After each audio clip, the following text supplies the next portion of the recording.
ध्यान की जो भी प्रक्रियाएं वो सिर्फ बाधा को अलग करना है। जैसे ही बाधा अलग हो गई, भूमि तैयार हो गई, फिर तो साक्षी भाव ही ध्यान, साक्षी भाव ही वास्तविक ध्यान। जैसे तुम सक्रिय ध्यान करते हो, श्वास के द्वारा तुम शरीर की ऊर्जा को जगाते हो। श्वास के आघात प्रत्याघात से तुम शरीर में पड़े हुए ऊर्जा की परतों को सक्रिय करते हो। श्वास के आंदोलन से तुम्हारे शरीर में जो जड़ता छा गई और शक्ति के प्रवाह अवरुद्ध हो गए, उनको तुम तोड़ते हो, अवरोधों को, ताकि तुम्हारा पूरा शरीर ऊर्जा की एक ज्वलंत लपट बन जाए। जब यह ऊर्जा की लपट घनी हो जाती तुम्हारे भीतर, तो दूसरे चरण में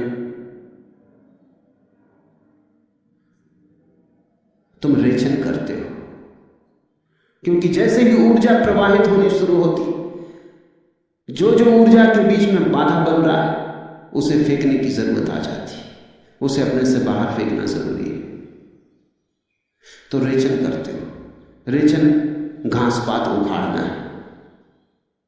ऊर्जा जगी, रेचन हुआ, फिर तुम हु मंत्र का उच्चार शुरू करते हो।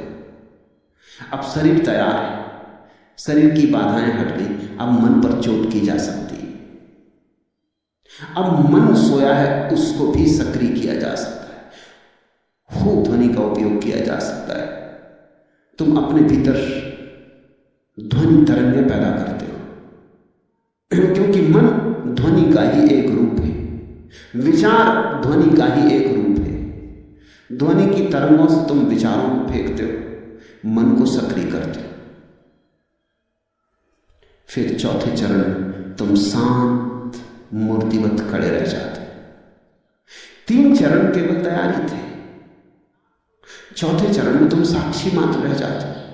पहला चरण शरीर पर चोट करता था, दूसरा चरण शरीर और मन के बीच में जो बाधाएं थी उन पर चोट करता था, तीसरा चरण मन पर चोट करता था, चौथे चरण में तुम अपने घर आ गए। सिर्फ आत्मा है, सिर्फ बोध है, सिर्फ साक्षी।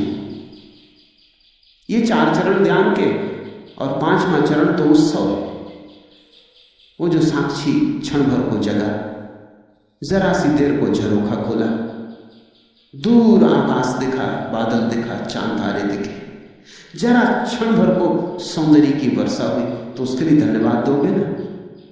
तो 5वां चरण तो कोई चरण नहीं है, केवल धन्यवाद है।